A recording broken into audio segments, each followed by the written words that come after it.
កញ្ញាទាំងពីរញញឹមមួយដើម្បីឲ្យកន្តងបញ្ជាចង្រៃ1 2 3 4 5 6 សូមឲ្យចង្រៃឧបទ្រពដែលបំរុងការមាននោះ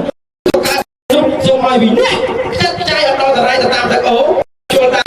ណែវឹងទៅតាមប្រឡាយរសាប់សានឆ្ងាយដល់ដងទន្លេរីស្ងួត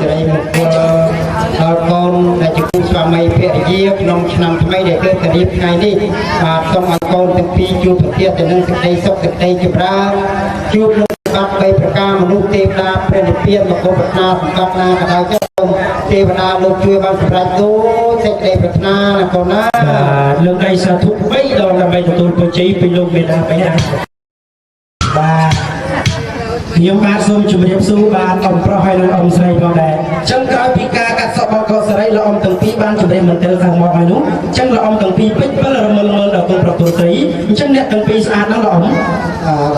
ហើយចុះអ៊ំស្រីស្អាតហើយស្រស់ប្រព្រឹមញឹមប្រព្រាយទៀតអូស្អាតហើយស្រស់ប្រព្រឹមញឹមប្រព្រាយទៀតអញ្ចឹងបើសិនជាគុំលោកអ៊ំទាំងពីរស្អាតហើយខ្ញុំបាទក៏សូមឲ្យលោកអ៊ំទាំងពីរហ្នឹងជួយឲ្យពរជ័យដល់គុំប្រុសគុំស្រីបន្តិចបាទ